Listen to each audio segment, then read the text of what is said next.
विरारपुर में हुई इमारत दुर्घटना के बाद राज्य के आपदा प्रबंधन मंत्री गिरीश महाजन घटनास्थल पर पहुंचे। भारी बारिश के बीच उन्होंने हादसे की जगह का निरीक्षण किया और बचाव कार्य की जानकारी ली। गिरीश महाजन ने बताया कि इस हादसे में जिन लोगों की जान गई है उनके परिजनों को सरकार की ओर से आर्थिक सहायता दी जाएगी।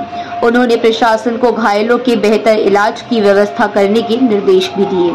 गिरीश महाजन आपदा प्रबंधन मंत्री सरकार मृतकों के परिवार को मदद मुहैया कराएगी और घायलों के इलाज का पूरा खर्च भी उठाएगी। यह हादसा मंगलवार देर रात विरारपुर के रमाबाई अपार्टमेंट में हुआ था, जब इमारत का एक हिस्सा अचानक ढह गया।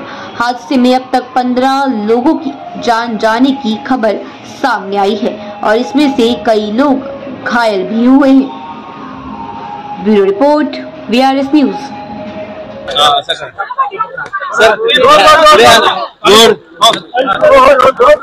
अतिशय दुर्दैवी घटना रात्री 12:30च्या सुमाराला या ठिकाणी घडली। आपण बघतात ही इमारत या ठिकाणी कोसळल्यामुळे जवळपास 17 कॅज्युअल्टी 17 लोक या ठिकाणी मृत्युमुखी पडलेले आहेत। सगळ्या बॉडीज या ठिकाणी बाहेर काढण्यात आलेल्या आहे। 15 बॉडी सुरुवातीला होत्या, नंतर 2 बॉडीज पुन्हा या ठिकाणी सापडलेल्या आहेत। 17 लोकांना या ठिकाणी बाहेर काढण्यामध्ये यश आलेलं आहे। मला वाटतं आता कोणी खाली मलब्याखाली नसेल अशी शक्यता आहे, कारण ज्या ठिकाणी या ठिकाणी जे लोक राहत होते त्यांच्या सांगण्यावरून किंवा जे दबले गेलेले आहेत त्यांची संख्या जर बघितली घरात राहणाऱ्यांची सगळी व्हेरीफाय झालेली आहे। जवळपास 17 लोक या दुर्घटनेमध्ये मृत्युमुखी पडलेले आहेत। अतिशय दुर्दैवी अशी घटना या ठिकाणी घडलेली आहे। पाऊस सतत सुरू आहे। खरं म्हणजे स्ट्रक्चरल ऑडिट संदर्भामध्ये या बिल्डरला सूचना देण्यात आलेल्या होत्या, तरी सुद्धा स्ट्रक्चरल ऑडिट मला वाटतं त्याने केलं नाही आणि आजूबाजूच्या इमारती सुद्धा मला वाटतं धोकादायकच आहेत आणि म्हणून प्रशासनाने त्या खाली करून घेतलेल्या आहेत, रिकाम्या केलेल्या आहेत, लोकांना सुरक्षित स्थळी त्या ठिकाणी हलवलेलं आहे। प्रशासनाकडनं काय मदत 40 तासानंतर आलेले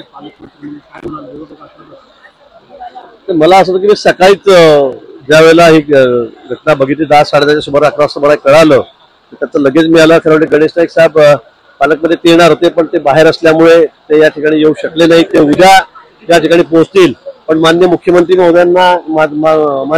महोदयांनी मला तात्काळ या ठिकाणी सांगितलं की तुम्ही त्या ठिकाणी जा आणि म्हणून मी लगेच या ठिकाणी आलेलो आहे। मी बाहेरगावी होतो, मी सुद्धा मुंबईला आलो आणि मुंबईत या ठिकाणी आलेलो आहे। पण कुठेही दिरंगाई या ठिकाणी झालेली रात्रीपासून घटना घडल्याबरोबर या ठिकाणी प्रशासनाच्या वतीने फायर ब्रिगेड असेल, कॉर्पोरेशन असेल, जिल्हाधिकारी, पोलीस यंत्रणा, आमचे सगळे आमदार लोकप्रतिनिधी या ठिकाणी आहेत, ते सगळे कामाला लागलेले आहेत आणि रात्रीच मलबा हटवण्याच्या कामाला सुरुवात झाली आणि जे वाचण्यासारखे होते, जे इंजर्ड होते त्यांना तात्काळ बाहेर काढण्यात आलं आणि त्यांना हॉस्पिटलला त्या ठिकाणी दाखल केलेलं आहे। त्यांच्यावर उपचार सुरू आहे। त्याच्यावर उपचाराची सगळी जबाबदारी शासनाची निश्चितपणे आहे आणि जे या ठिकाणी या इमारतीमधून बाहेर काढलेले लोक आहेत त्याची राहण्याची, जेवणा खाण्याची व्यवस्था या ठिकाणी केलेली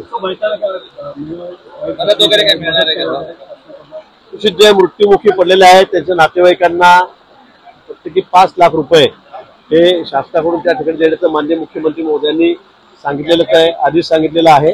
5 लाख रुपये प्रत्येकाला त्यांच्या नातेवाईकांना मृत्यू व्यक्तीच्या आम्ही या ठिकाणी देणार आहोत आणि जे इंजर्ड आहेत त्याची सगळी जबाबदारी जी आहे औषधोपचाराची, काय शस्त्रक्रिया असतील, छोट्या असतील, मोठ्या असतील, काय खर्च असेल तो प्रशासन त्या ठिकाणी करतं। साडी तोडलेल्या त्यांचं काय करणार, कारण 8 रूम या ठिकाणी रेस्क्यूसाठी तोडण्यात आलेले आहे। त्याची सगळ्याची नोंद आमच्याकडे या ठिकाणी आहे।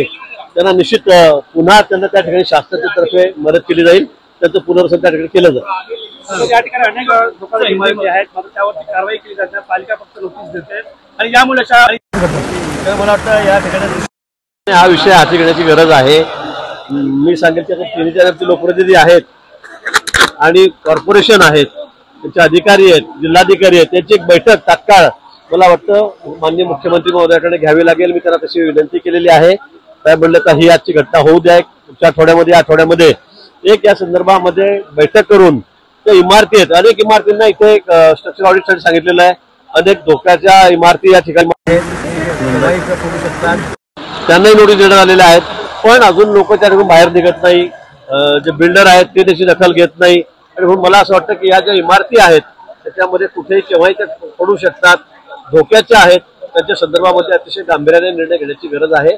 मला वाटतं अधिकारी पदाधिकारी यांना सगळ्यांना सोबत घेऊन एक बैठक करून त्या संदर्भामध्ये लवकर निर्णय घेतला जाईल. त्यांच्या मृतांची आजची परिस्थिती वाईट आहे.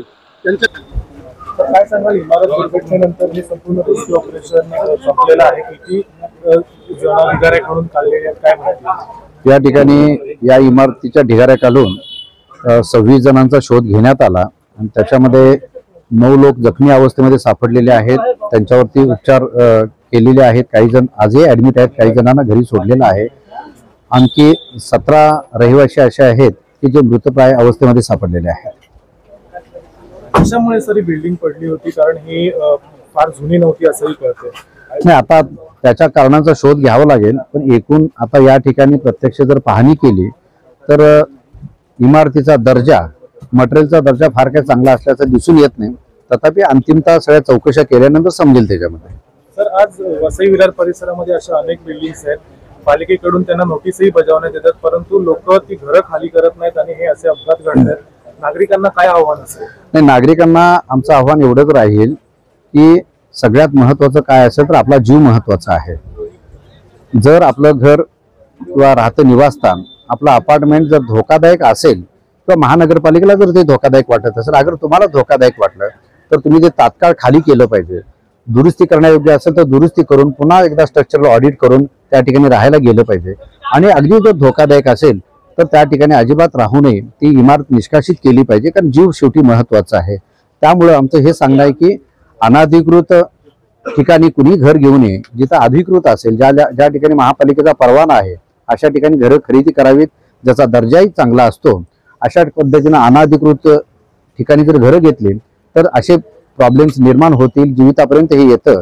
त्यामुळं कृपया नागरिकांनी या बाबतीत फार सजग राहणं गरजेचं आहे. सर, या रमाबाई अपार्टमेंट मध्ये बिल्डरचा रोल दिसतोय. पालिकेकडून या बिल्डर किंवा जमीन मालकावर काय कारवाई करण्यात येते? या अनुषंगानं विरार पोलीस स्टेशन येथे गुन्हा दाखल केलेला आहे. संबंधित विकासकाला काल अटकही झालेली आहे.